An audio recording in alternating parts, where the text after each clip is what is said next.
Disproportionate UK election results boost the calls to ditch the first past the post system. I'm going to read into this more from The Guardian, you guys. Let's go.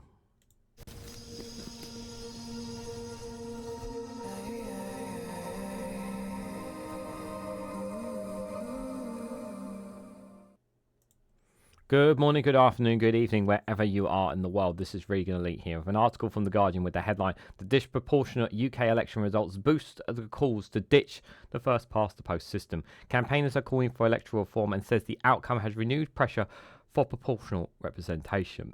Guys, while you're here, make sure you hit the like button and share across social media so others are notified of this video. And without a doubt, given that obviously the numbers and that, and I think most people have kind of gotten their heads around most of the things. There's still one or two caveats, obviously, at the outcome of this general election, of as like the impact that postal votes that weren't issued, the impact that has had, the impact that voter ID. We still don't know exactly how much of that's significant. We also know that there was a low turnout for this general election as well. So there's these couple of these factors need to be taken into account when it comes to the result of this general election as well. But without a shadow of a doubt, that a lot of tactical voting took place at this general this general election, and without a shadow of a doubt, I think that if it wasn't for the tactical voting, I think we would have seen, a lot more people voting without knowing where to vote for. A lot of people just voting whatever tick box that they would want.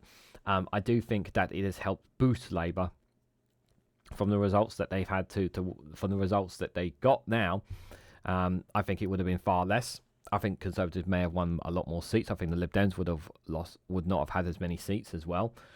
Without a shadow of a doubt, the tactical voting really helped the Lib Dems get to seat numbers that they've had as well. I don't know if tactical voting really played a part in the Greens and Reform, if I'm honest. I think a lot of people simply voted for Reform because they simply did not. They simply lost complete trust and faith in the Conservatives, and they don't trust the establishment, and they see Nigel Farage as the man that can make the difference. But obviously, time will tell, because now he's an MP. He has to, show that he can actually make changes to Clacton, because he's an MP now. He has constituencies to respond to. So whether he will or not, obviously, that will remain to be seen.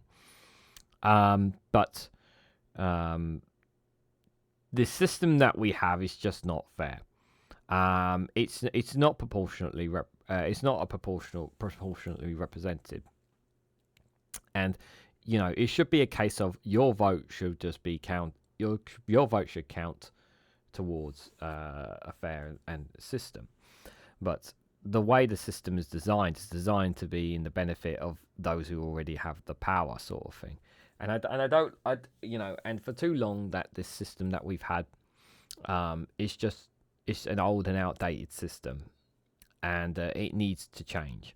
Now, obviously, there has been a great deal of driving of campaign within Labour for proportional representation, hence why we've seen at one of the Labour conferences where they won, the membership won support for proportional representation, but it's not something that's been put in the manifesto, but it's something that Labour Party are under pressure to introduce at some point in the future.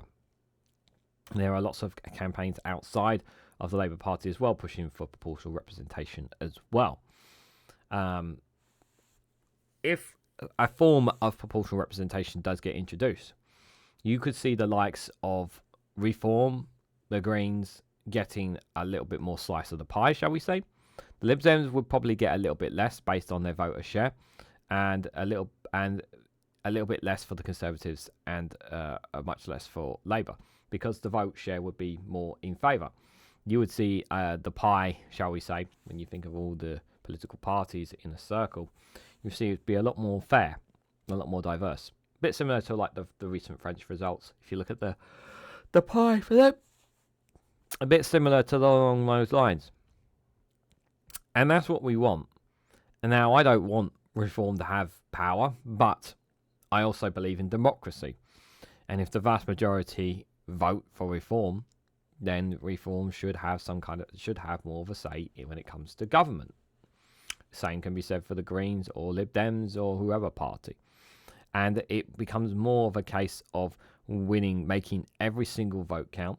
it also makes this whole safe seat thing go away, and it also destroys the point of tactical voting. Tactical voting becomes no longer a necessity. It's a simple case of you have to win over supporters. That's it. There is no safe seat. It's about you winning over voters, and that's the crux of PR, and we want it to be that way. We don't want these safe Tory seats, safe Labour seats, safe seats that people can basically have.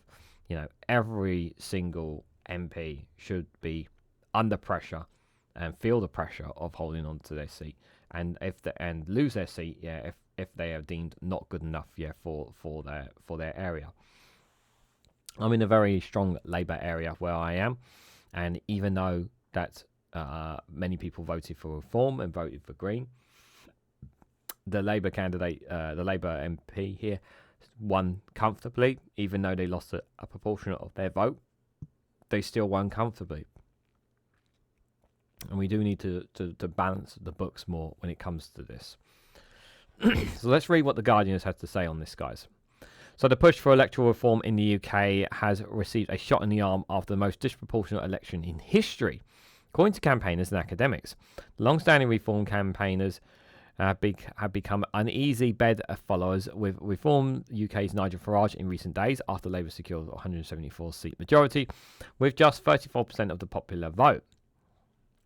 This election has thrown the spotlight on the electoral system as the result is the most disproportional on record, said Darren Hughes, the chief executive of the Electoral Reform Society. We have already had a growing chorus of calls for PR proportional representation in the aftermath. Farage said the first past the post FPTP electoral system was unfair after Reform took 14.3% of the popular vote, making it the third biggest party by vote share, but only won 5 seats. The Green Party received 6.8% of the vote for its 4 seats. I think these results will reinforce in people's minds the need for reform, Farage said. Some experts argue that PR has produced more social democratic politics in Wales and Scotland, but others say it could be a pathway for extremist politics, something that has happened in some places in Europe. Hughes says the major political parties and FPTP advocates could no longer use fears of the rise of extreme parties as an excuse to resist change. The debate around electoral reform, which often focuses on which parties would benefit from which voting system, but the only people in the electoral system should be biased towards the voters, he said. If the UK uses the additional member of PR used for the Scottish and Welsh parliaments, Reform would have won 94 seats across the country on Thursday, and the Greens would have won 42, according to Electoral Reform Society. That would be very scary to see Reform with 94 seats, but at the same time, it's like, if this is what that percentage had voted for, why is it be more fairer? He noted that Labour and the Conservatives have received their joint lowest vote share on record, and for the first time, 4 parties have gained more than 10% of the vote. The additional member system is a hybrid system under which half of the tranches of MPs are elected by FPTP and the rest of a proportional list system, where parties are allocated the remaining MPs on the basis of vote share. The Liberal Democrats under Ed Davey recently targeted resources at winnable seats rather than focusing on vote share. And as a result, they won a record 72 seats, up from 8 in 2019, despite a similar vote share of about 12%. Yeah, and this is the thing. Like, because of the vote share didn't matter. It was all about the key target seats that they went for. And that's how they've ended up. And tactical voting played a role as well in ousting the Conservatives. We have to remember, this is also a general election that was with the intention of making sure to kick the Conservatives out of power. That was also really really important to highlight as well. One Lib Dem insider said it's not like that we like first past the post, but it's fair to say that we've had to use the system in front of us and play the board that was there. Analysis of the result at the cross-party pressure group Make Votes Matter found that 58% of votes did not choose their MP. The group spokesperson, Stephen Gilmore, said previous election results using FPTP has also been disproportionate and unrepresentative. In 2015, the Conservatives won a majority of 36.9% of the vote, and in 2017 they had to form a minority government with 42.4%. Then in 2019 they landed an 80-seat majority on a vote share increase of 1.2 percentage points. Gilmore argued that Thursday's result should have been seen as an outliner, and a government that has been elected on the third of the vote that they've got 2/3 of the seat, he said. This is pretty extraordinary, even by discreditable standards of first past the post. In the referendum in 2011, a proposal on changing the electoral system was comprehensively defeated. Campaigners were hopeful that a Labour government could result in reform after delegates at the 2022 party conference, included from the major unions Unison and Unite, had backed PR. Keir Starmer said during his leadership campaign in 2020 that the party had to address the fact that millions of people vote in safe seats, and said they feel their vote doesn't count. Since then, his official spokesperson has said that he has a long-standing view against proportional representation. Insiders say there is growing support for reform among the Labour Party ranks. More progress has been made internally than at any stage before, Gilmore has said. Martin Smith, a professor of politics at the University of York, said it was likely that self-interest would be a factor, and that would push the main political parties to change the voting system. The more the party system fragments, the more disproportionate the electoral system becomes, and that fragmentation is not going to go away, he said. There is a point when both Labour and the Conservatives will see the current system as threatening their interests, and then they may start to think, okay, we need to change this. And this is the thing. I wonder. I generally do wonder that because Nigel Farage and Reform want first past the post proportional representation, I wonder if they had the seat numbers that the Conservatives have, would they be saying the same thing? And I'm kind of inclined to think no, probably not. I don't think that they would, but I think it's because they know if they get proportional representation, they would get a much fairer slice of the pie. And at the moment, obviously, many people are in favour of reform, even though some people gave their vote to them instead of the Conservatives because they've lost trust in the Conservatives. Now, very crucially, that does not mean to say that within 4 or 5 years' time, whenever the next general election comes, that people are still going to vote for reform. They're not guaranteed to hold on to those voters. And not everyone went from Conservative to Reform. Some went from Labour to Reform. Some went from undecided to Reform. There's lots of that factor to take into its place as well. But I do wonder if it was Reform, would they have been calling for this? And the problem is, I feel like no, it's not. With such a huge majority, Keir Starmer can easily just kind of delay and sit it on the shelf. Proportional representation is not right now the front and centre of discussions. That's the reality. The reality is the front and centre discussions is the housing crisis, the cost of living crisis, our national healthcare service, the immigration crisis, our education, our crime, defence. There's and so many, and Brexit, of course, the trade barriers that we have at the moment, and looking to reduce the red tape on them. These are all key things that need to be addressed. And he's obviously just at the moment he's having discussions and whatnot. As the time of this recording, he's going around. He's met in the country leaders, and he's meeting a lot of the mayors in here, because trying to get a lot of information about having those initial talks started. And I think that's really, really important for a leader to do so. Even again, I know many people don't agree with Prime Minister Keir Starmer and the Labour government, but this is, at the end of the day, the proportionate of people voted for a Labour government. Not to say that it was a fair system at all, but this is our first past the post system, and this is what we have. Which is why we so desperately need proportional representation.